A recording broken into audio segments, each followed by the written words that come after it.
The man did not remember much of his life before joining Hell's legions. His memory was a shattered mirror, fragments reflecting hunger, filth, and the gnawing cold of endless struggle. He remembered fighting for every scrap of food, for every rag of clothing, for every breath that might keep him one step ahead of the knives that prowled in the dark. He remembered killing, sometimes in frantic self-defense, sometimes with deliberate cruelty to claim what others had. He remembered the taste of blood, the sound of begging, and how both meant nothing in the pit where he was raised. Above all, he remembered fear. Fear of being noticed by the lords of hell. Fear of being dragged screaming to an altar, split open as a sacrifice to fuel some ritual or empower some infernal noble. He'd grown up believing fear was the only true law, that the only chance to endure was to kill and to appease. When he braved the trial of approaching the Hell Gate and joining the legions, it was no great shift. He had been a killer long before he wore the uniform of the damned, but in the endless wars against the servants of the tyrant god, his fear began to bend and transform.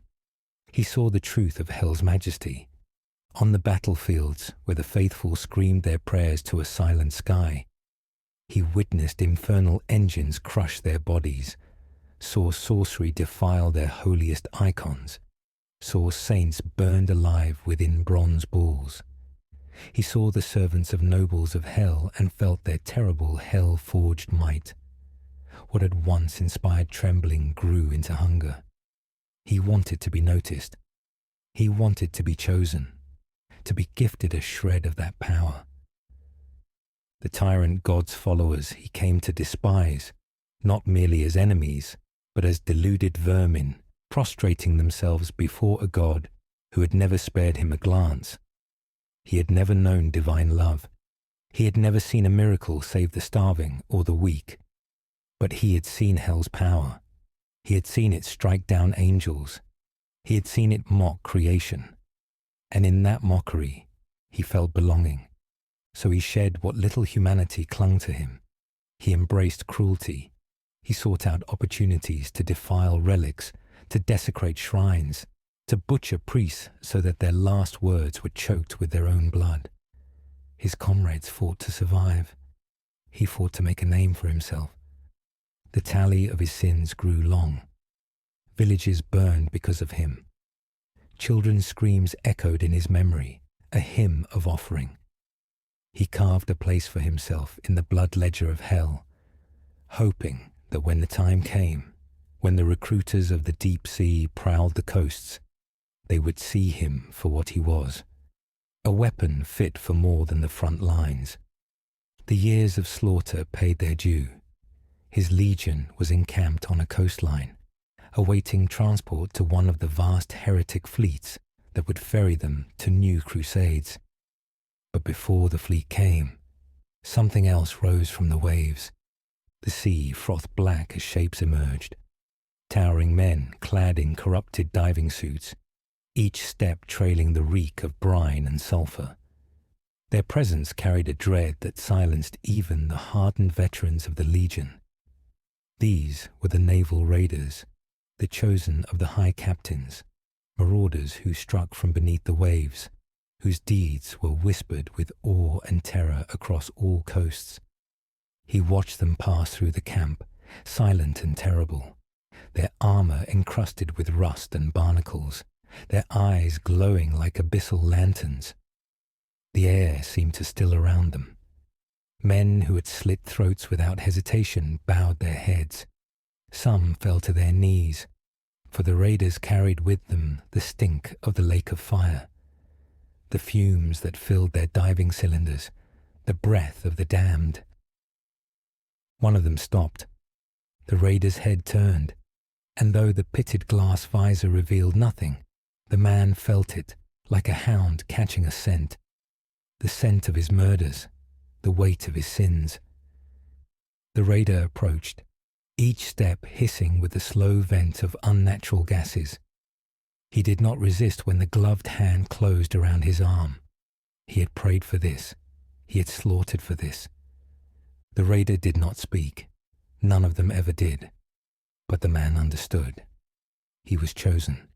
He followed willingly, past the fearful eyes of his former comrades, past the barriers of the camp, down the beach where waves foamed red beneath a sickly dawn. There, tethered against jagged rocks, waited the vessel, a submarine forged of blasphemy, its hull plated with metal that wept and corroded. Its prow appeared more akin to a deep-sea predator than a man-made machine. The hatch yawned open, spilling no light, only a blackness deeper than the sea, a moor that promised no return. The raider gestured. The man did not hesitate. He stepped into the dark, and the sea swallowed him whole. The hatch sealed behind him with a metallic groan, and moments later he felt the vessel shudder. The submarine began to move, its massive bulk grinding against the currents until the ocean accepted it into its depths. Darkness closed in from every side, broken only by the dim reddish glow of rusted lamps along the passageways. The man felt a growing pressure pressing in on him, as though the weight of all the seas of the earth sought to crush his lungs and splinter his bones. The walls themselves seemed to groan, rivets straining, iron sweating brine. He had never known such confinement. The trenches of battle had been suffocating in their own way, but here there was no sky above, no wind, no horizon, only the abyss. With each lurch and tilt of the submarine, he was reminded of how fragile the vessel was compared to the crushing immensity outside. He clenched his jaw as if bracing against the unseen ocean, and yet he could not stop the unease growing in his chest. From the depths, noises came. Not the simple creak of pressure or the groan of steel, but something far older, far more alive. Distant roars reverberated through the black waters as though immense throats opened in the deep, calling out to one another across miles of darkness. The sound rattled the submarine's bones and his own. His imagination betrayed him with visions. Monstrous leviathans circling in the black, eyes like suns smouldering behind veils of endless water, waiting for a chance to strike. Each roar made the walls vibrate, and each vibration sank into his chest like a heartbeat, not his own. The raider, who had chosen him, moved steadily ahead, unhurried, untroubled by the pressure or the sounds beyond the hull. From behind the scarred visor of his helmet, there came no expression, yet the man felt something unmistakable: amusement. The raider seemed to revel in his unease, as if savouring the fear, as if such dread was a baptismal rite. At last, the raider's voice rasped out, like rust grating against stone. The words were broken, drawn through centuries of corruption, yet clear enough to carry their truth. The seas belong to hell. The words settled upon him heavier than the ocean outside. He thought of the coasts he had known, shores where the faithful prayed, where fleets once sailed under God's banners. Those seas were gone. This ocean, this abyss, belonged to no god, no saint, no angel. It was the dominion of hell's high captains, their thrones carved from drowned bones, their navies breathing the fumes of damnation. The raider led him deeper into the submarine, the passageways narrowing, the lamps flickering with sickly light. Finally they came to a chamber lined with racks of weapons and suits of armor. It was the armory. There, shapes of men loomed, other raiders half seen through the shadows. Some were seated, repairing gear, their gloved hands working with inhuman patience. Others stood motionless, their massive suits hissing faintly with every exhalation. Their eyes glowed faintly within their visors, watching him without a word. He felt like prey being examined by predators who had no reason to hurry. The raider guided him to an empty space where a diving suit hung upon rusted hooks. It was larger than any mortal armor he had ever seen, the plates blackened with salt, corroded and crusted with barnacles. Strange runes, etched in infernal script, crawled across its surface like scars that refused to heal. As the raider took it down, the weight of the suit hit the floor with a clang that echoed through the chamber. He was made to strip bare. Then, piece by piece, the suit was lowered onto him. The armor was clammy, as though it had been submerged for years. Its joints were stiff, forcing his movements into heavy, deliberate steps. The visor closed over his face, and the world shrank into a circle of dim light edged by metal. Then came the final piece, the tank. The raider lifted it with reverence, its bronze skin scarred with burn marks, its valves etched with runes of blasphemy. When it was locked onto his back, he felt the weight of it press him toward the floor. A hose connected it to his mask, and suddenly his lungs were no longer his own. He drew in breath, and the fumes of the lake of fire filled him. It was as though he had inhaled flame. His chest seared, his throat burned raw, his vision swam with heat. Yet beneath the pain came something else, exhilaration. The fumes tore at his lungs, but with every gasp he felt strength rising in him, a cruel clarity coursing through his veins. His heart hammered like a war drum.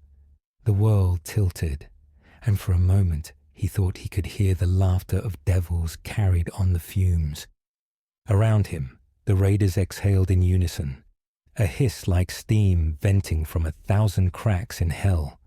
He joined them, his breath rattly in rhythm, his lungs no longer his own, but given to the abyss. He had been chosen, and now, at last, he could breathe as the damned breathed. For a long time he remained there, lost in the fumes. Each breath scoured him, unmaking and remaking what little of his humanity still clung to bone and flesh. He welcomed the torment, leaning into it, letting the fumes burn through his chest, his mind, his soul. Every inhalation was fire, every exhalation ash. He closed his eyes and drifted into visions. Seas of flame boiling beneath black skies, cities drowning beneath crimson waves, and vast thrones of coral and bone rising from the abyss where demons sat in judgment. He felt the fumes carving their mark upon him, etching runes of damnation into his lungs, reworking his blood until it ran darker, hotter, tainted by the lake of fire itself. Somewhere deep within, something screamed at what he was losing. But that voice was small and weaker with every breath until it guttered out altogether. In its place came hunger. When he returned to awareness, he realized that time had slipped past him. The armory was no longer still. Raiders moved with a slow, ritualistic rhythm, checking their weapons, whispering blasphemous invocations to themselves. He was not merely a conscript now, he was among them. One of the suited giants leaned close, and through the mask came a voice, like sand grinding through rusted pipes. "Prepare, tribute must be paid." The words sent a shiver down his spine. He knew well what hell considered tribute, not coin, not service, only blood, the only true currency the lords of the abyss demanded. He did not need further explanation. He turned and found the racks of weapons laid out before him, spears capped with barbed hooks, short, brutal cutlasses etched with runes that still dripped black ichor, pistols that hissed like serpents, and there, among them, a long hafted boarding axe. Its head was wide and curved, pitted from years of slaughter at sea, but still sharp enough to peel flesh from bone. The haft was wrapped in sodden leather, slick with salt and darker stains. He reached for it without hesitation. The weapon was heavier than he expected. Its weight sang in his hands, pulling him downward, demanding to be wielded with both strength and cruelty. As he lifted it, the fumes in his lungs flared, a fire answering fire. He drew in another deep breath, and the heat flooded his limbs until the axe felt not like a tool he carried, but an extension of himself, a limb forged in hell's crucible. He sat with it in the corner of the armory, hunched over like a penitent at prayer.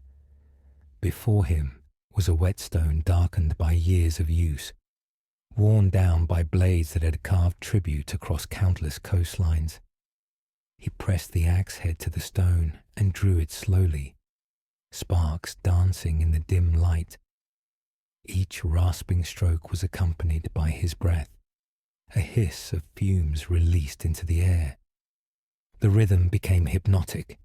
Inhale the lake of fire, exhale corruption, drag the blade across stone. Again and again. The sound filled the chamber like a dirge.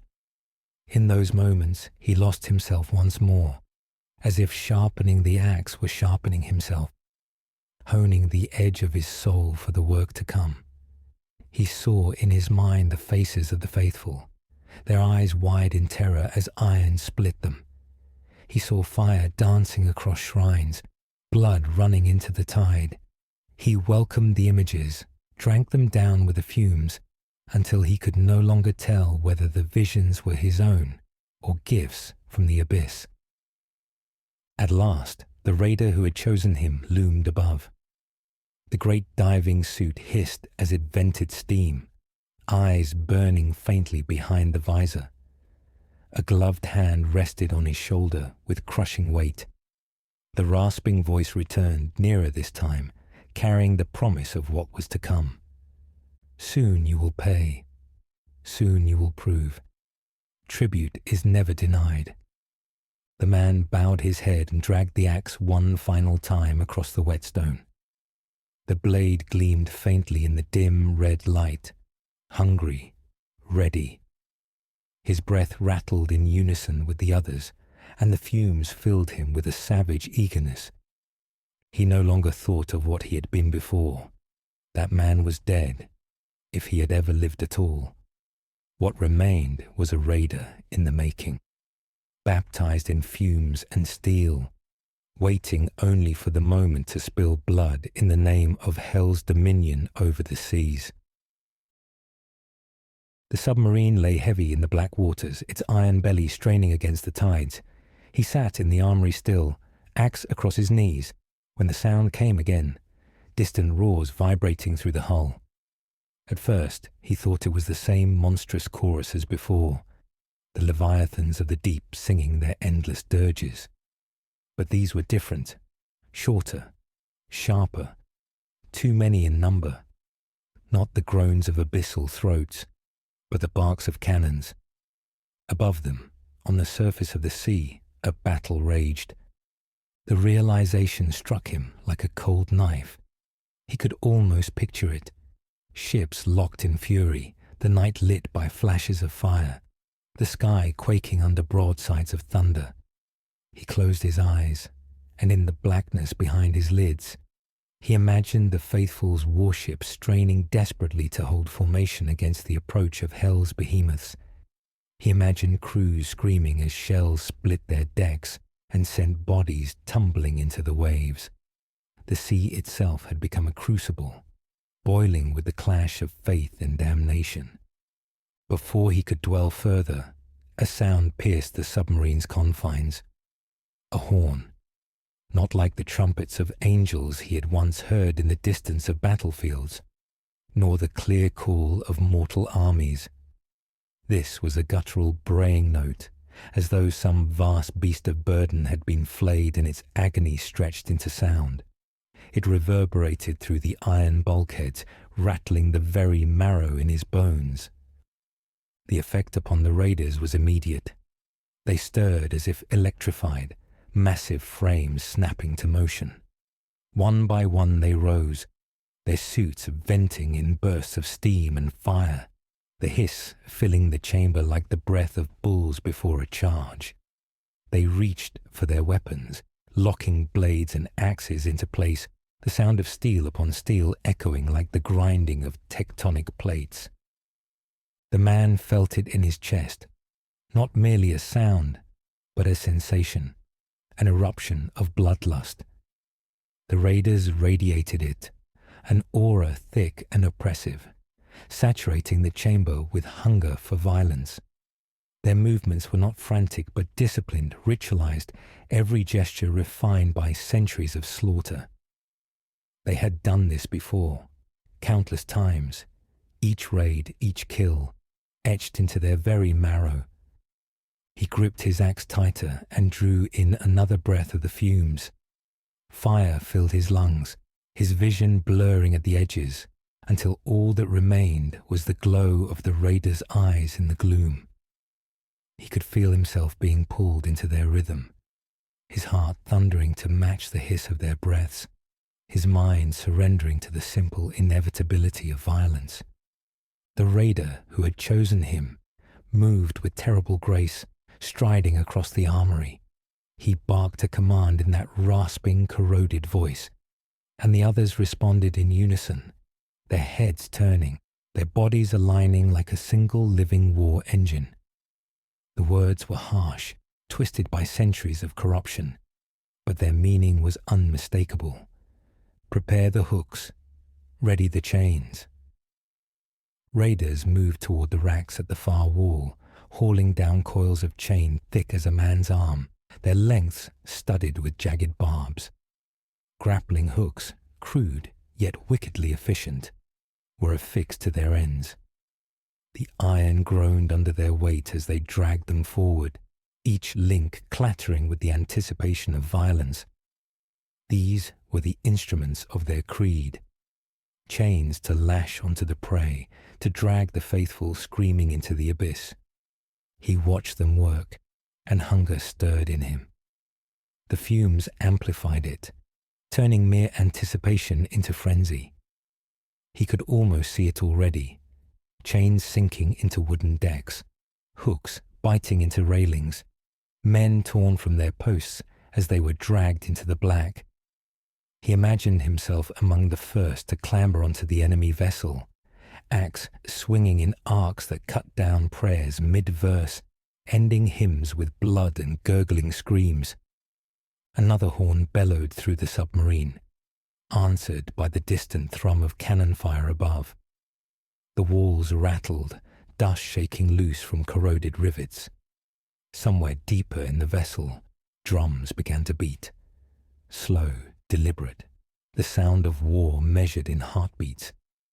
Each strike carried through the iron bulk, urging them on.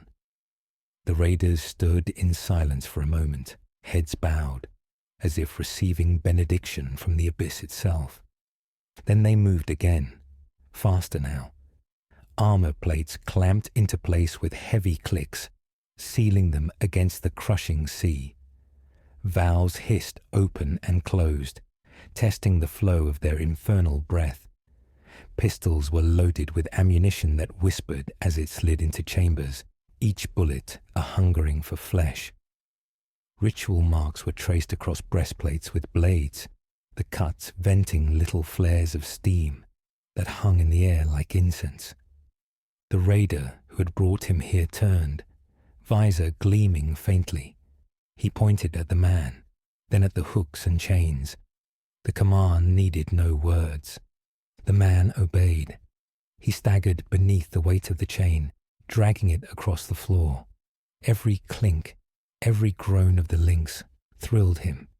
He felt as though he were being bound himself, not in chains of iron, but of belonging. This was his initiation, his chance to prove himself worthy of the abyss, his chance to pay tribute in the only currency hell accepted. The submarine tilted, angling upward, its engines rumbling as it sought the battlefield above. He could feel the pressure shift, the weight of the sea groaning louder as they rose. Another volley of cannon fire thundered through the waters, sharper now, closer. The sounds of war were no longer distant. They were waiting. The drums quickened their pace. The raiders' breaths rattled in time with them, a chorus of venting, hissing bull throats. The fumes in his lungs burned brighter, filling him with manic eagerness. He clenched the haft of his axe until his knuckles ached, his heart hammering so loudly it threatened to drown out the drums. He no longer feared the sea above them. He longed for it, for the breach of the surface, for the clash, for the moment when the chains would bite and the faithful would learn once more that the seas belonged to hell. The man was led through narrow iron corridors, following the hiss and clank of the raider who had chosen him. His axe weighed comfortably in his grip, the fumes still rattling in his lungs, each breath reminding him that he no longer belonged to himself. At last, they reached the staging chamber. Here, the raiders converged. Massive shapes filled the confined space, each armored giant standing silent as an idol. The chamber's walls were slick with condensation, pipes hissing softly as if in anticipation. When the last raider stepped inside, the heavy doors clanged shut, sealing them all in together. The air grew still, thick with the tang of oil and rust. A horn bellowed. This one was deeper than the summons before, as though the belly of the submarine itself cried out in hunger. It rattled the bolts in the walls, shook the chains that dangled from hooks, reverberated through his chest until he felt hollowed out by the sound. Then the ceiling split open. Iron shutters groaned as they peeled back, and in an instant the black sea poured in. The water struck like a hammer, cascading into the chamber with crushing force. If not for the weight of the diving suit pinning him to the floor, he would have been thrown from his feet, dashed against the walls. Even still, the impact staggered him, nearly driving him to his knees. The flood was merciless, rushing in to consume them all. But there was no panic among the raiders. They welcomed it. They stood tall as the deluge rose around them, venting thick jets of gas, their suits hissing like enraged beasts. Their bloodlust was palpable, thick as the fumes in his lungs, a storm of hatred and hunger that burned hotter than any fear.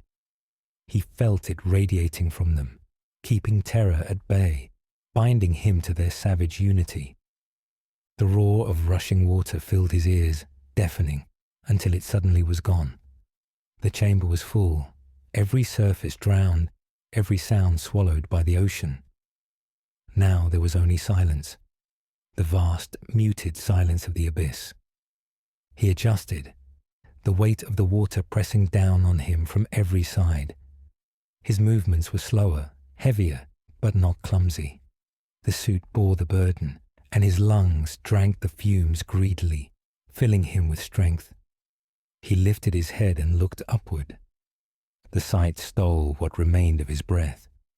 Above them, vast silhouettes drifted through the gloom. Warships, immense and ironclad, crawled through the sea like armored beasts. Their hulls were long and low, bristling with turrets that jutted like blunt teeth, their gun barrels flashing in the darkness as salvos thundered above. Here and there he glimpsed tripod masts and smoke funnels, some shattered and belching fire into the sky, others glowing faintly as shells burst against their plating. They loomed immense in the murk, outlines caught in brief illumination, when cannon fire split the surface, flashes of light spearing into the depths. For a heartbeat at a time, he saw them in stark detail. Dreadnought prows cutting through waves, armored decks alive with muzzle flashes, funnels cracked and burning. They moved like predators through a graveyard of wreckage, for the sea was already thick with death. Bodies tumbled slowly through the water, arms outstretched, eyes staring lifeless into the void. Some were headless, others missing limbs, crimson trails unspooling from their wounds to vanish into the black. Shattered lifeboats, splintered planks, twisted gun shields, and the warped hull plates of broken escorts sank alongside them. Detritus of the battle above drifting into the abyss. The corpses of men and the wreckage of their faith descended together, mingling with the silence of the deep. He could not tell which side was winning. From below, the war above was chaos, only half glimpsed through the flashes and shadows. But he found that he did not care. Victory or defeat, it meant nothing to him now. All that mattered was the hunger gnawing at his bones, the need to kill that made his teeth itch. Around him, the raiders stirred. They moved like beasts scenting blood, shifting their grips on axes, blades, and hooked chains. Their visors glowed faintly in the gloom, eyes burning like abyssal lanterns. Their breath vented in steady rhythm, a chorus of hisses that echoed through the silence, each exhalation a promise of violence. The man matched their breath, his axe gleaming faintly as he lifted it. His heart thundered against his ribs, and though he knew he was deep beneath the crushing sea, all he felt was fire. He looked upon the vast warships above and saw not machines of war, but prey. Prey that would bleed, scream, and drown beneath the chains of hell. Tribute would be paid. He would see to it. The submarine crept closer to one of the looming silhouettes above, a dreadnought whose guns spat fire into the night sky. In the silence of the deep, the raiders moved with grim efficiency. They dragged their chains forward, each massive link clattering against the iron floor until it was reeled into the waiting arms of their launchers. These were brutish devices, half harpoon, half cannon, forged from metal pitted by salt and blasphemy. Into them, the grappling hooks were loaded, barbed and jagged, designed not merely to pierce but to bite. The man worked alongside them, guided by instinct as much as by command. He hefted one of the hooks himself, the iron cold and slick in his hands. When it locked into place with a heavy click, he felt the chamber shiver as if the weapon had a hunger of its own. Around him, the other raiders prepared their launchers, each weapon pointed upward like a congregation of worshippers lifting their hands to a cruel god. The submarine ascended slowly, engines rumbling. Bodies drifted past the viewing slits, pale in the gloom. Some were sailors in shredded uniforms, eyes wide and mouths open in eternal screams, their arms reaching as if to pull themselves back toward the light above. Trails of blood streamed from their wounds, drifting in lazy coils that billowed and curled like smoke under water. The red clouds hung heavy in the Black Sea, thickening with every corpse that passed. The raiders scented it. Even sealed within their suits, they knew. The fumes in their tanks sharpened their senses, turned the smell of blood into something palpable, a taste on the tongue, a pulse in the veins. Their hissing breaths grew heavier, harsher. Bloodlust radiated off them in waves so thick it felt like heat. The man felt it too, gnawing at his teeth until he clenched them so hard his jaw ached. He wanted to rip and tear. He wanted to feel his axe bite. The submarine leveled, positioning itself directly beneath the warship above. The vast bulk of the vessel blotted out the last glimmers of light, a mountain of iron crawling slowly across the surface. From below, its underbelly was a cathedral of death, immense and black, streaked with the scars of battle. Then came the signal. Another horn bellowed through the chamber, muffled by the water but still thunderous, a beast's roar echoing through the abyss. At once, the raiders pulled the triggers on their launchers. The silence of the deep shattered.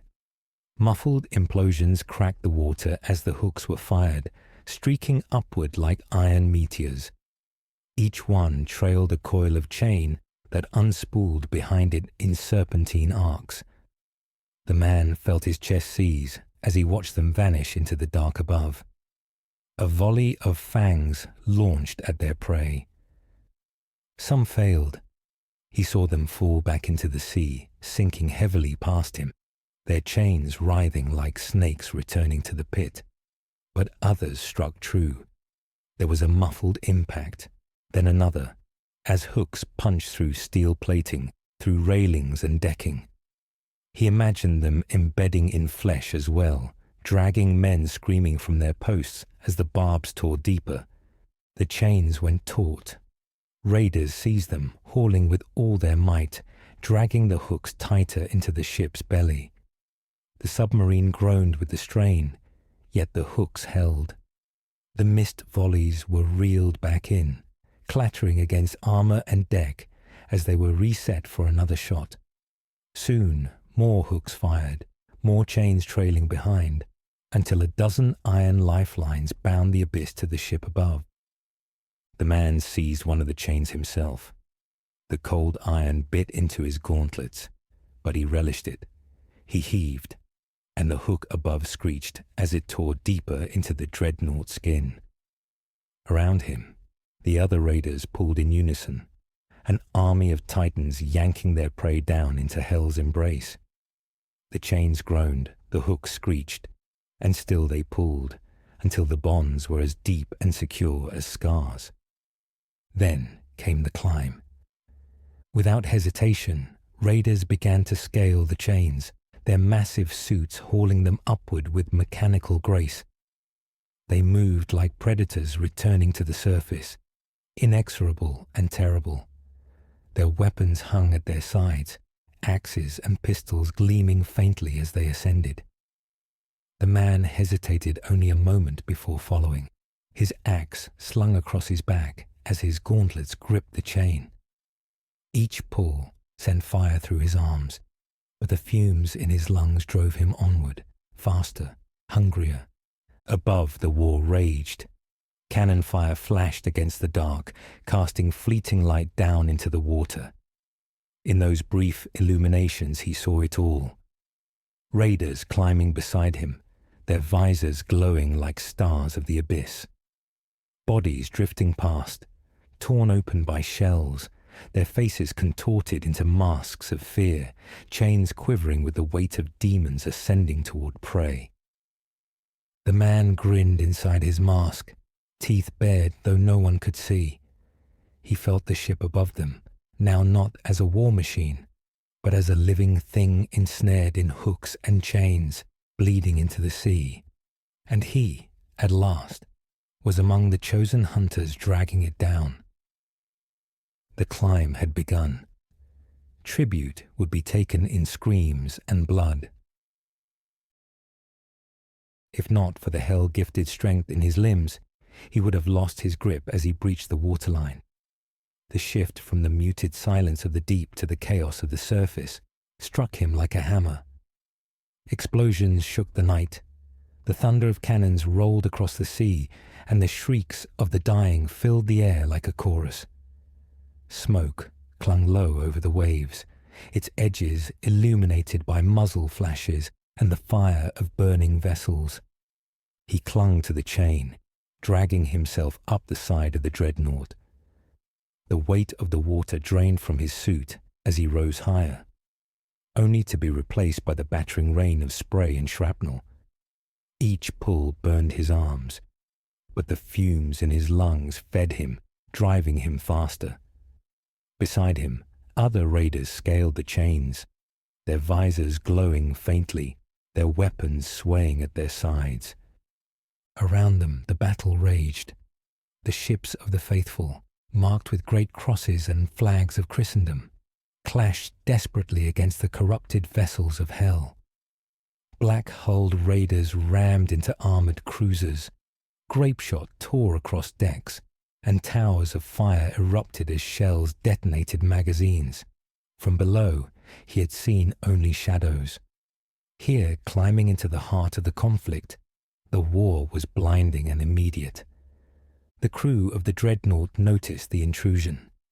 Sailors, clinging to the rails, peered down and saw the hooks biting into their ship's flesh.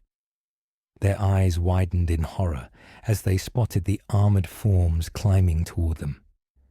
Some screamed, pointing, trying to rouse their comrades. But the chaos of battle muffled their warnings. Orders were lost in the cacophony of guns and death. Still, a few acted. Pistols cracked, their shots sparking against the iron plating of the raiders' suits. One shot punched through the glass eye of a visor, and the raider who wore it stiffened, spasmed, and fell backward, plunging into the sea with a muted splash. His chain quivered, then stilled, claimed by the abyss below. The defenders cheered weakly, desperate for hope, but it was a fleeting moment. The rest of the raiders pressed on. Their iron-clad gauntlets bit into the chain, hauling their massive forms upward with mechanical rhythm. Some drew their own pistols mid-climb, firing with uncanny accuracy even as they hung against the ship's side. The faithful crewmen who had lingered at the railing were blown backward, screams cut short as blood sprayed into the night. Those who survived the fusillade fled back across the deck, shouting in panic. The man's teeth itched with hunger. He climbed faster, each pull a spasm of fury, each breath a draught of flame. His limbs ached, but he welcomed it, savoring the pain as part of his baptism. Above him, the rail loomed closer, the barrier between prey and predator. He bared his teeth behind his visor and hauled himself up one last time. With a grunt, he heaved his body over the edge. The deck of the dreadnought erupted into view, chaos incarnate. Raiders were already spilling over the sides, axes flashing in arcs that split men from shoulder to hip. Pistols thundered at close range, tearing through sailors who fumbled with their rifles. Blood pooled quickly on the metal plates, mixing with seawater and oil, running in crimson rivulets toward the scuppers. The man drew his axe. Its blade gleamed dully in the firelight, hungry, heavy. He stepped forward into the carnage, his lungs burning with the fumes, his heart pounding with the rhythm of slaughter. Around him, screams rose and were cut short. The prayers of the faithful drowned in their own blood. He no longer thought of the wider war raging across the sea. He no longer cared which side's guns roared louder, or which vessel listed under the weight of fire. All that mattered was the rail behind him, the deck beneath his feet, and the bodies before his axe. The slaughter had begun, and he was part of it. The crew of the dreadnought were ill-equipped and ill-prepared to repel the boarders. Their discipline crumbled as the raiders stormed the deck. The sailors fought with desperation, swinging cutlasses, firing pistols, even hurling tools and debris. But it made little difference. The raiders advanced like an oncoming tide, their axes and blades cutting down all who opposed them. Men fell screaming into the dark, their blood painting the iron plates beneath the hellish glow of fire and muzzle flash. The air stank of cordite, smoke, and gore. Within minutes, the proud deck of the dreadnought became a charnel house. The sailors' prayers were drowned beneath the guttural roars of the raiders' breathing apparatus and the wet crunch of steel meeting flesh. One by one, the mighty guns of the dreadnought fell silent. Their crews were dragged from their posts, butchered beside their weapons, their lifeblood slicking the breeches of the cannons they had struggled to man. Raiders moved from turret to turret, slaughtering with merciless efficiency. The thunder of the ship's artillery ceased, replaced by the screams of the dying and the guttural hiss of the invader's breath. The man stood in the midst of the frenzy, his axe dripping, his lungs filled with fire. His bloodlust roared louder than the cannons had, and yet even he felt the edge of the slaughter wane as resistance collapsed. What remained of the crew retreated into the deeper recesses of the ship, slamming doors and barricades in frantic attempts to hold the inevitable. The raiders wasted no time. They regrouped, their discipline as terrifying as their savagery, and turned their fury upon the hatches and bulkheads. With blows of axes and blasts from pistols, the iron doors gave way. Splinters of steel and shards of wood flew as barricades were torn down. The invaders poured into the ship's bowels, their chains dragging behind them, their visors glowing faintly in the gloom. Screams echoed through the corridors as the hunt began in earnest. The man followed, his axe heavy in his hand, his teeth aching with hunger. He watched as raiders surged into the cabins and machine spaces, dragging out crewmen who begged for mercy. None was given. Blood spattered across walls, dripping down ladders, soaking into the steel grates. The dreadnought's heart was torn open, its crew slaughtered in their hiding places. And then came something stranger still. When the killing slowed, the raiders began their ritual. From their belts and packs, they produced smaller hooks and chains, wrought in the same manner as the massive grappling lines they had used to scale the ship. The man watched as they worked, their movements precise, purposeful.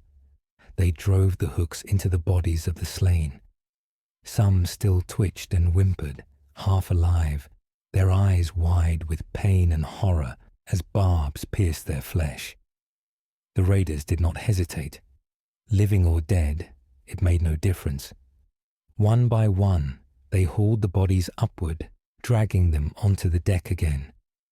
The hooks bit deeper as the chains tightened, drawing blood that trickled down in crimson rivulets.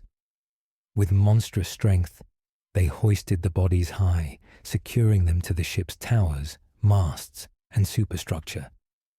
The dreadnought became a grotesque shrine, its own crew hanging lifeless and broken from its bones. The man felt his breath quicken. The sight was both horrifying and exhilarating. Each body swayed in the smoke-filled wind, a marker of conquest, a declaration. The faithful had been butchered, and their home turned against them. This was more than victory. This was desecration made manifest. The raider who had first chosen him approached, his visor glinting with faint light. From within the mask came the rasping voice, corroded by damnation. "Our mark." The words were heavy, a brand upon his soul. The man looked at the hanging corpses, their blood dripping onto the deck, their mouths open in silent screams. He understood. Wherever the raiders struck, this was their legacy. Not just death, but terror. Not just conquest, but the corruption of all that was once holy. The hanging corpses were both a warning and a signature, a message to the faithful that hell had claimed another prize, and a declaration to rival raiders that this kill belonged to them. The man gripped his axe and felt the fumes blaze in his chest. He gazed at the grisly trophies swinging above him and knew he had become one of them. His past was ash. His future was blood. This ship would not be remembered for its valor, nor for its guns. It would be remembered only as a monument of fear, its crew dangling in mute testimony. He exhaled through the hiss of his mask, and for the first time, he felt he belonged. At some silent signal, the raiders broke from their grisly work. No words were spoken, no horns were sounded, but the shift was immediate. They abandoned the deck, their heavy boots clanging on steel as they moved with startling urgency. One after another, they clambered back to the ship's edges and began descending the chains, disappearing into the black water below. The man followed, confusion pricking at the edges of his bloodlust.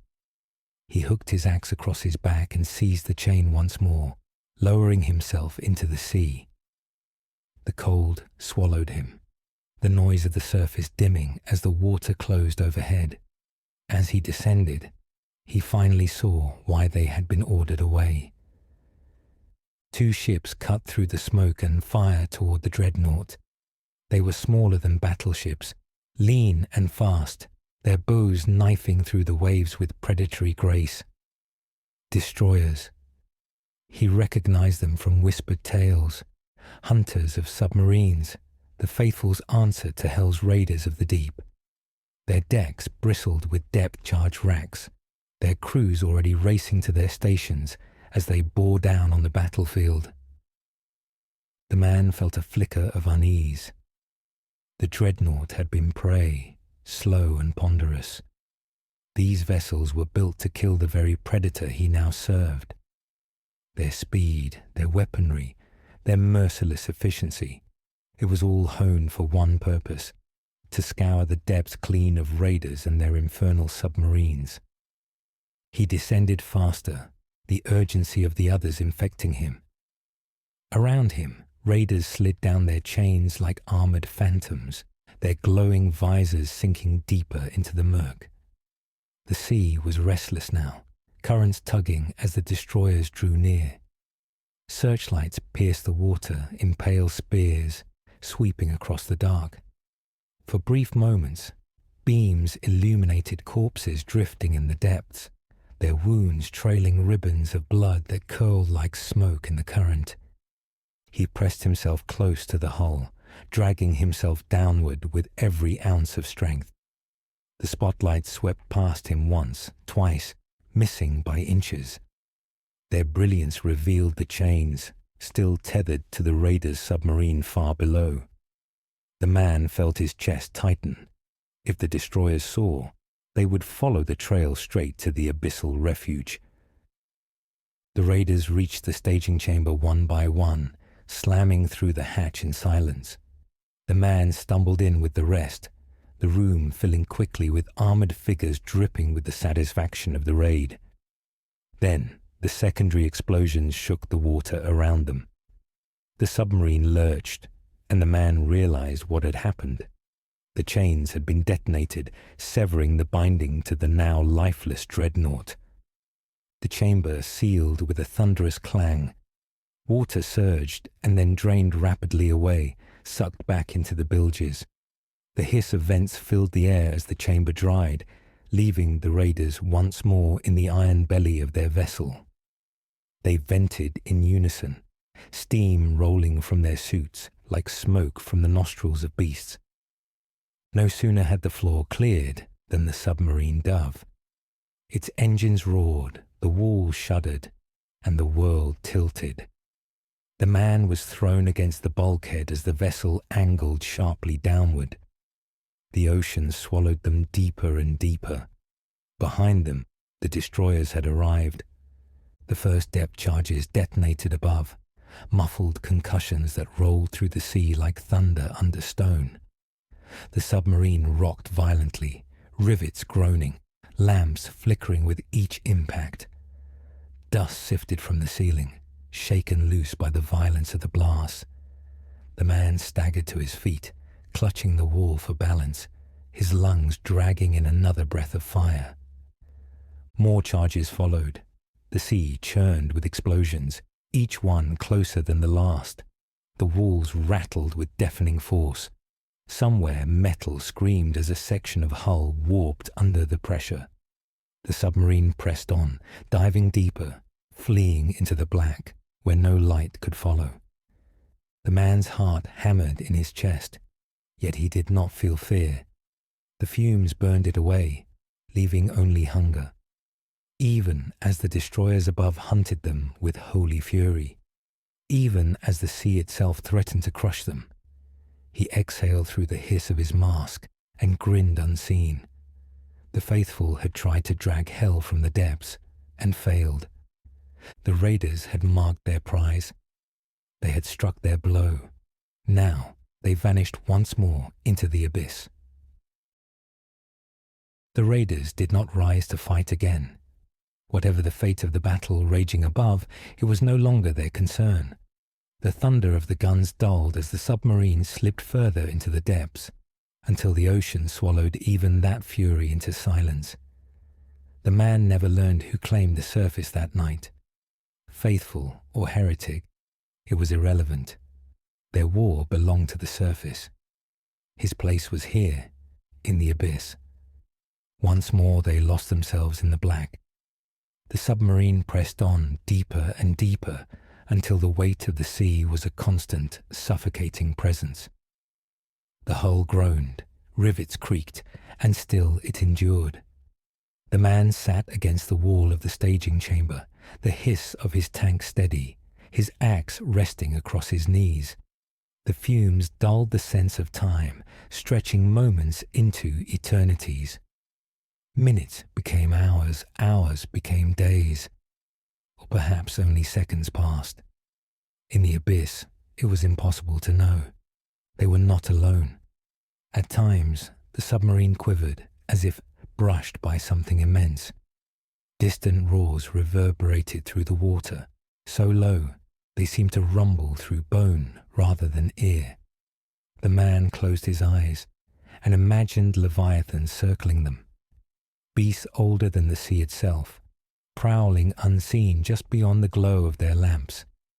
Shapes moved in the dark, vast shadows that no searchlight could pierce.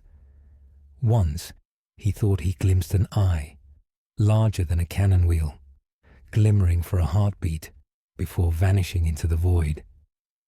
The others did not react. If the raiders felt dread, they did not show it.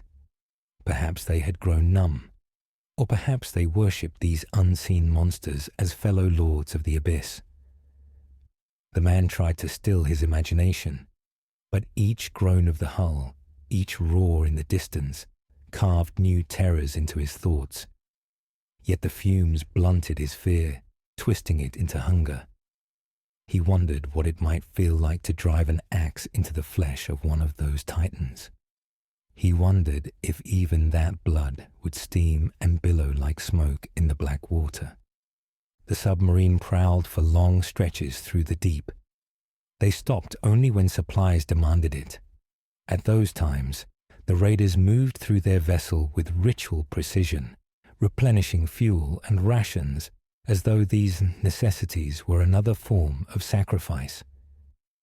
The man learned quickly to imitate their motions, carrying crates, bolting down containers, hauling chains into place. Time bled away. He could not say how many days passed since they had marked the dreadnought. He measured life only by breaths of the lake of fire and the weight of the axe in his hands. Hunger gnawed at him constantly, not for food, but for blood.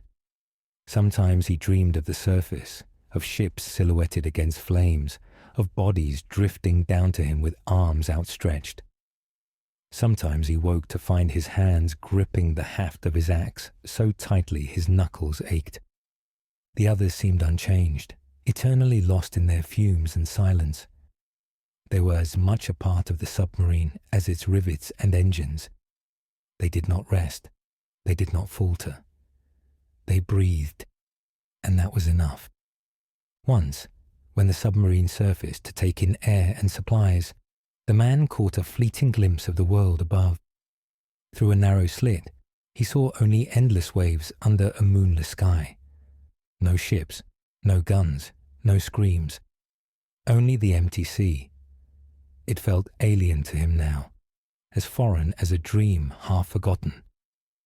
He turned away and welcomed the darkness as the submarine dove once more.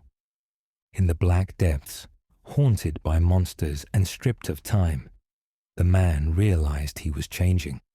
His soul, once a ragged scrap of humanity, was being rewritten by fumes, blood, and silence. He no longer thought of what he had been.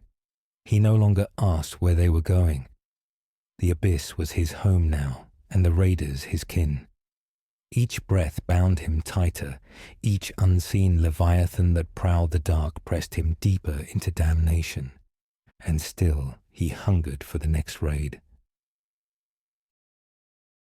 The submarine prowled the abyss like a predator half asleep, its engines thrumming low, its path meandering through the endless black. The man no longer bothered to sit idle in the staging chamber. Instead, he wandered the vessel, exploring the labyrinthine corridors of iron and shadow. He passed chambers that stank of oil, rust, and brine, but others gave off fouler scents, sulfur, burning hair and blood. In one room, raiders hunched over tables laden with blades, axes and firearms. The glow of red lamps cast their movements in sinister relief. They muttered in forbidden tongues, guttural syllables that clawed at the edges of comprehension. He watched them drag hooked knives across steel, carving jagged runes into axe heads and gun stocks. Some plunged their weapons into troughs of black liquid that steamed upon contact, while others bound lengths of chain with charms of bone and teeth. Each action was a ritual, each chant a curse. Their tools of war were not merely maintained. They were fed, baptized in hatred, and consecrated to hell. The man moved on, drawn by darker currents. He came to sealed doors radiating an aura of dread so thick it pressed against his skin. Through narrow cracks, he glimpsed silhouettes that were not human. Long, twisted forms shifted in the gloom beyond, their movements jerky, as though they were marionettes pulled by invisible strings. Something whispered from within, words that weren't meant for mortal ears. The man recoiled, dragging himself away before the shadows noticed him. He lost track of how long he prowled. In the abyss there was no measure of time, only the hiss of his mask and the rumble of the submarine. At last, he felt a heavy hand on his shoulder. Turning, he found himself staring into the visor of the raider who had first chosen him. The faint glow behind the glass regarded him with something between command and ownership. The raider's voice rasped through the mask, brittle and corroded, yet carrying with it the weight of decree. The witch-seers have spoken. A target has been marked. The man's pulse quickened. The raider continued, each word scraped raw by centuries of corruption. A coastal town. They flaunt the bones of a saint long dead. Our high captain demands its defilement. The man did not need explanation. He understood at once. The faithful held relics as holy banners, rallying their strength from them. To strip such a relic of sanctity, to drench it in blood and ash, was to wound not only the town, but the faith itself. The thought thrilled him, fanned the hunger gnawing in his chest until it was all he could taste. The raider gestured, and together they moved with the flow of armored figures converging on the armory. The air grew hotter as they pressed into the chamber. Dozens of raiders gathered in silence, preparing for the hunt. Racks of weapons and gear lined the walls, each one humming faintly with the curses carved into them. The man was brought before a bench where a raider handed him a bandolier heavy with gas grenades. The small canisters rattled as he slung them across his chest, their seals marked with runes promising suffocation and corruption. Next came a submachine gun, short-barreled, brutal, the stock carved with infernal sigils. He felt the hum of blasphemous power in its weight. Finally, a silenced pistol, its barrel etched with blackened runes that glowed faintly in the dim red light. He strapped the pistol to his thigh, slung the submachine gun across his back, and checked the axe at his belt. Each weapon was a limb of his new body, each curse a beat of his new heart. The fumes filled his lungs, and he exhaled in rhythm with the raiders around him, their hiss echoing like a congregation's hymn. The raider who had recruited him leaned close, voice rasping once more. "Tonight you will prove again. Tonight you will pay tribute." The man grinned behind his mask. The abyss had given him kin, had given him strength. Now it would give him prey. The raiders prepared to rise once more toward the surface, toward fire, blood, and the defilement of the holy. The man could feel it, the submarine slowing, then halting altogether.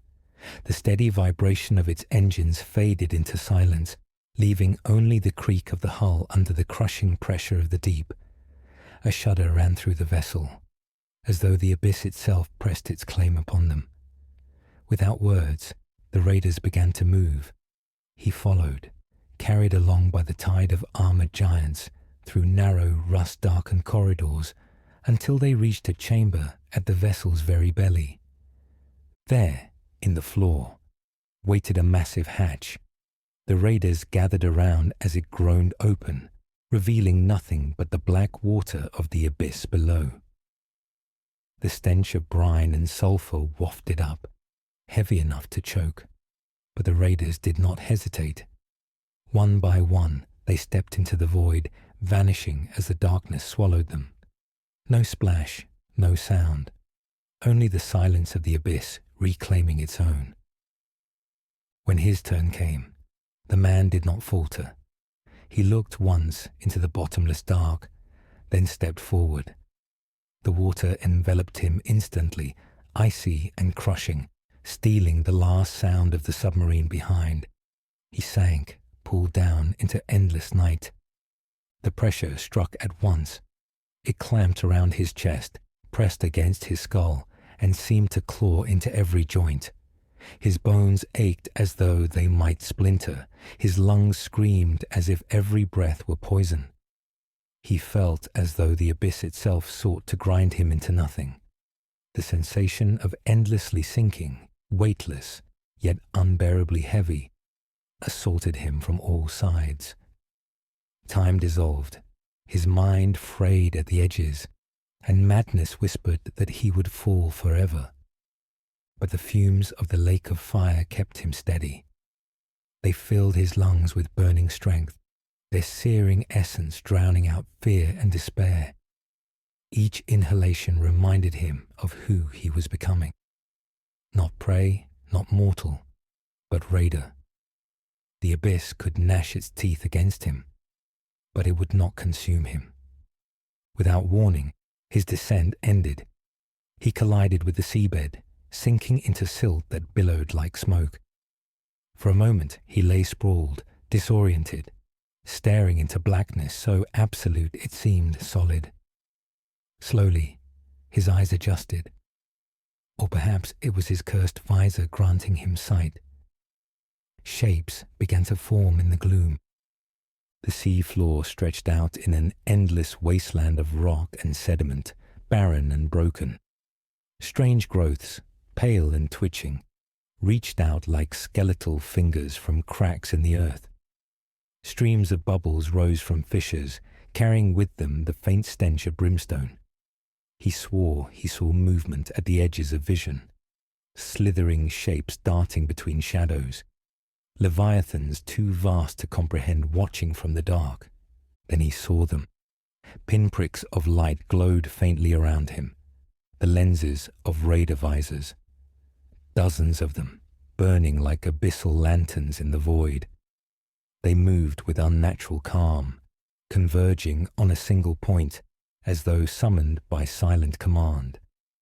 Their heavy forms trudged through the silt, kicking up clouds that swirled like smoke in the black.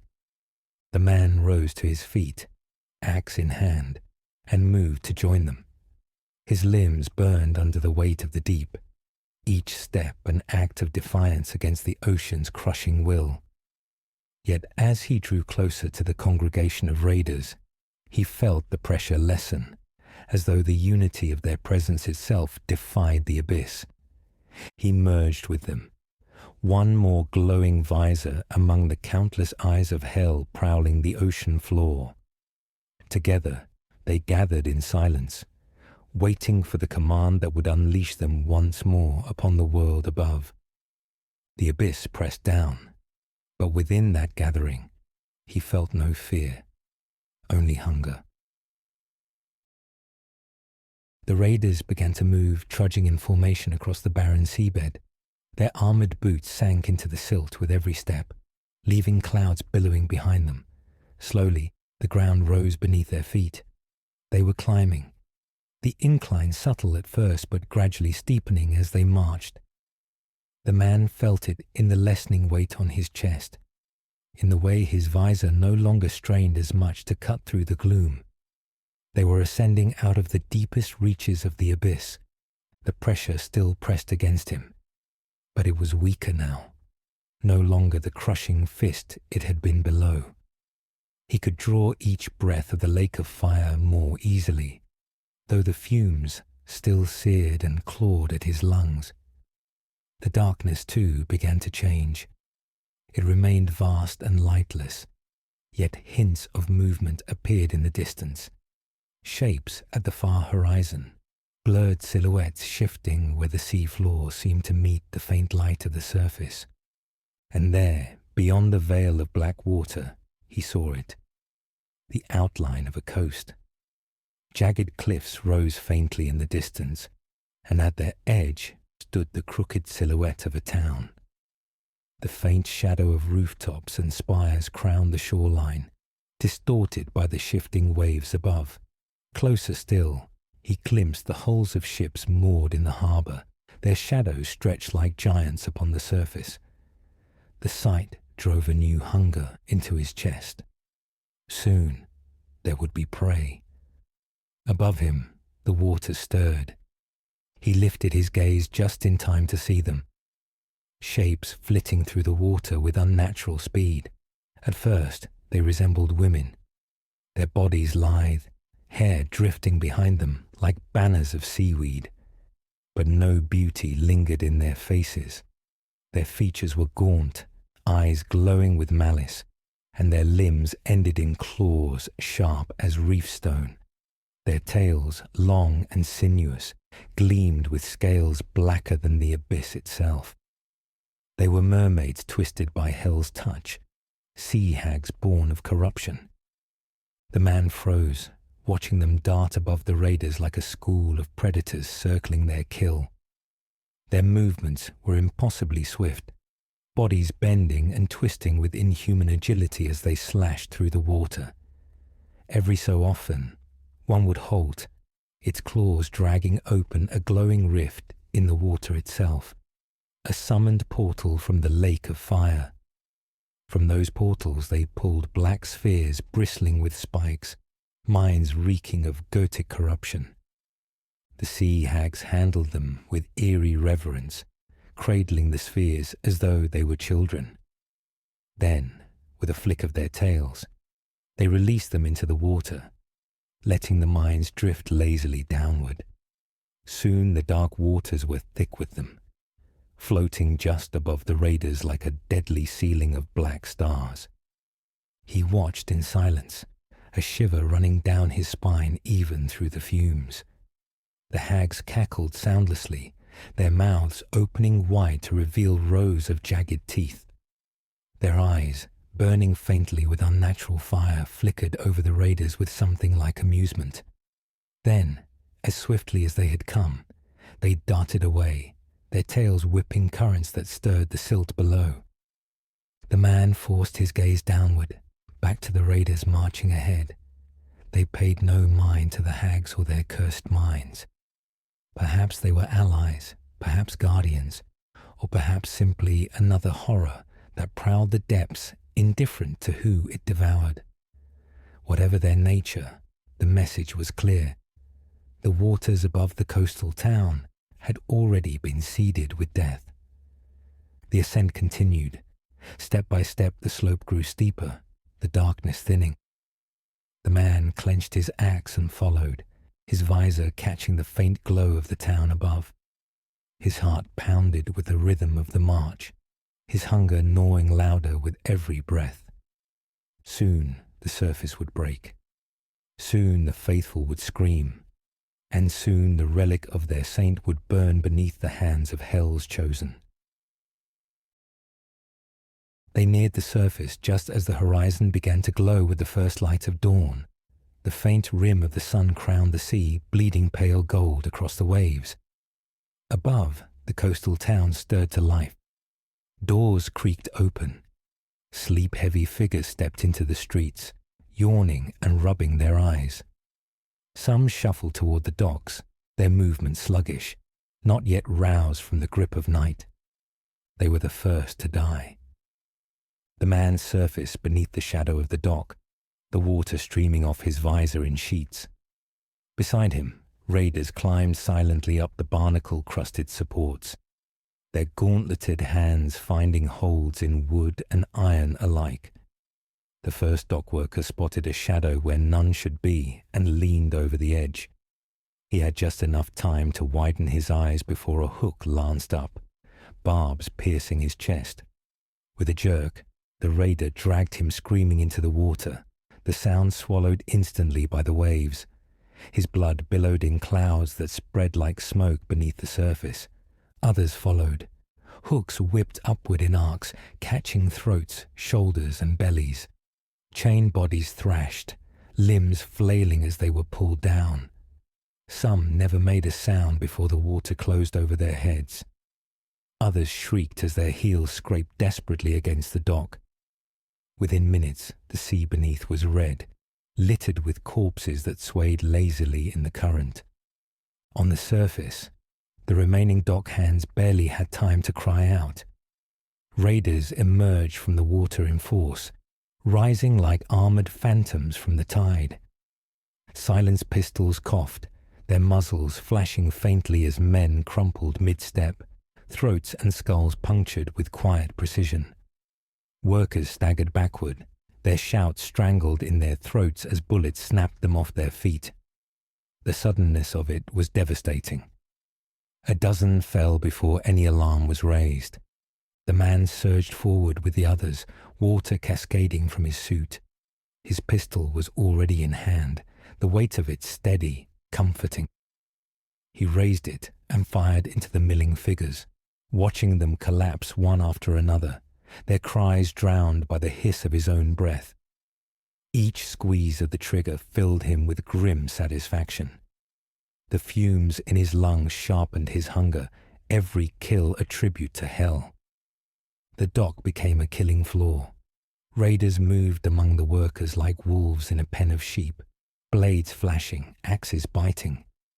One sailor tried to scramble for the gangway of a moored ship, but a raider split him from collarbone to stomach before he made it 2 steps. Another, clutching a hammer, swung wildly in terror, striking sparks from a raider's breastplate. The raider answered by impaling him on a hook, lifting him from the ground before casting him into the water below. Bodies piled against the crates and bollards, blood soaking into the timbers, dripping between the planks to mingle with the sea. Still, the slaughter continued, swift and merciless. The suddenness of the assault left no time for warning bells, no chance for the garrison to muster. This was the work of butchery, not battle. The man's axe left its sheath, dripping seawater as he waded into the press. He hacked into the first figure that stumbled toward him, the blade cleaving deep. The man fell, and the raider stepped over his body without pause. Another tried to crawl beneath a cart. The raider's boot crushed his spine, and the axe finished him in a single downward stroke. The hiss of his breath mixed with the muffled crack of silenced pistols, a symphony of death echoing across the harbour. Minutes passed, though it felt like seconds. The docks grew quiet save for the groans of the dying. The sunrise had barely crested, its pale light gleaming on the slick blood that painted the planks. Dozens lay dead, their bodies twisted where they had fallen, their lifeblood still seeping into the water. The town, behind the harbour, was only just beginning to wake, its people stirring, unaware that death already stalked their streets. But for those on the docks, there was no waking. There was only silence, and the growing shadow of the raiders spreading into the heart of the town. The town's first warning was not the cries from the docks, but the sudden streaks of smoke contrails arcing over its rooftops. Grenades clattered against cobblestones and rolled into alleys, hissing as their seals burst. Thick, choking clouds belched forth, pale and oily, spreading through the streets in writhing tendrils. The air filled with a bitter tang that scalded lungs and burned eyes. The morning calm shattered as townsfolk staggered from their homes, coughing, choking, their shouts muffled by the creeping haze. Then came the sharp barks of gunfire. The raiders advanced like a tide, emerging from the fog with visors glowing faintly and weapons raised.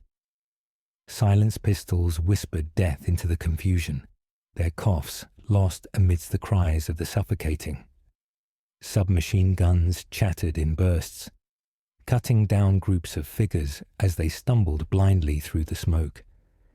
Men and women fell where they stood, collapsing into pools of blood that spread across the cobblestones. The garrison responded as best they could. Soldiers and town guards rallied, coughing and spitting, clutching rifles with trembling hands. They fired wildly into the fog, muzzle flashes briefly illuminating their terrified faces. Some tried to form firing lines, calling to each other, shouting for order. But the gas choked their voices, and the suddenness of the assault shattered their resolve. The raiders gave them no time. They struck from every angle, silhouettes materializing out of the haze only to unleash bursts of fire before vanishing again. A squad of guards braced at a street corner, bayonets fixed, only for hooks to whip out of the fog and drag two men screaming into the mist. The survivors broke and ran, only to be cut down by pistol fire echoing off the stone walls. The man moved with the pack, his own submachine gun bucking in his hands. Each squeeze of the trigger filled him with savage joy, the fumes in his lungs burning hotter with every death. He cut down a cluster of townsfolk who had tried to flee toward the square, their cries muffled by the hiss of his breath. When his magazine emptied, he reloaded with mechanical precision, the rhythm of killing flowing through him like liturgy. Bodies littered the streets. Some writhed, gasping through burning throats, their last moments spent clawing at the stones. Others lay still, twisted in unnatural poses, their faces pale masks of terror. Blood smeared across walls where townsfolk had stumbled and been finished with blades. The cobblestones drank deeply of their lifeblood. A company of soldiers attempted a desperate stand near the town's chapel. They rallied around the steps, firing volley after volley into the haze. For a moment, it seemed they might hold. But the raiders pressed forward without hesitation, their armor shrugging off grazing fire. Gas grenades were hurled onto the chapel steps, their smoke rolling across the defenders like a tide. Coughing, choking, the soldiers faltered. And then the raiders struck. Axes rose and fell, hooks tore men from their ranks. Pistols barked point blank. In minutes, the defense dissolved, the chapel steps awash in blood. The man's axe bit deep into a soldier who stumbled through the smoke, splitting helmet and skull alike. Another tried to crawl away, dragging himself on elbows, but the raider's boot pinned him, and the axe finished its work. The man exhaled through his mask, the hiss sounding almost like laughter, as crimson spread across the stones. By the time the sun cleared the horizon, the coastal town was no longer waking. It was drowning. The streets lay smothered in choking smoke, echoing with screams and the chatter of gunfire. No defense could form, no line could hold. The savagery and speed of the raiders' assault ensured that the town's fate was sealed in blood before its people ever understood what had come for them. The illumination of the rising sun was beaten back, swallowed by the inferno that consumed the town's church. Where the dawn should have bathed the rooftops in warmth, there was only the blazing red of fire. The raiders had piled the pews, banners, and relics into pyres, and the flames roared skyward, fanned by winds no natural fire could call. It burned hotter, fiercer, and far larger than mortal flame could, fed by the touch of hell. Stone cracked, timbers collapsed, and the great bell melted into slag that ran down the steps like molten tears. The man stood with the others in the square, his visor reflecting the pyre of blasphemy. The chapel of the saint had become a furnace, its spire collapsing in a shower of sparks. What was once a house of God had been remade into a beacon of damnation, a mark of conquest that would be remembered long after the last body cooled. Around them, the work of desecration continued. Chains were produced, smaller but no less cruel than those used to scale ships. Raiders impaled the dead and the still living alike, hoisting them onto poles, lampposts, and the skeletal remains of ships dragged ashore. The corpses swung above the cobblestones, their blood dripping into the gutters. As the flames devoured the church, the rest of the town became a macabre forest. Every corner hung with bodies, every street crowned with chains. The air was thick with smoke and the stench of blood. The man took part without hesitation. His hands worked the hooks into the flesh of a dock worker still twitching, lifting the body into the air. The sight filled him with the same satisfaction as striking with his axe. This was tribute, their mark, a message to the faithful that no sanctuary was beyond the reach of the abyss. Beyond the harbour, wrecks floated like corpses of their own. The ships that had tried to flee were reduced to shattered hulks. Some listed half-sunk, their decks aflame. Others had been torn apart by mines or set ablaze by sea hags that now circled the harbour, their laughter echoing faintly across the water. No vessel had escaped. The town was sealed in death. When neighbouring towns sent envoys in the days to come, they would find only silence. The streets would greet them with rows of the hanged, a grotesque forest of corpses swaying in the sea wind.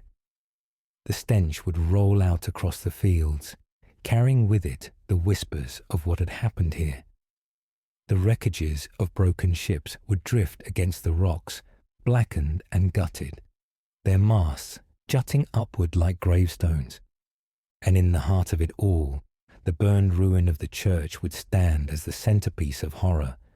Its charred skeleton would loom over the forest of bodies, its stone blackened, its windows shattered, its altar reduced to ash. The relic of the saint once housed there was gone, consumed or profaned, and in its absence only hell's laughter lingered. The man looked upon the ruin and felt no pity, no regret, only belonging. The raiders had struck, and he had been among them.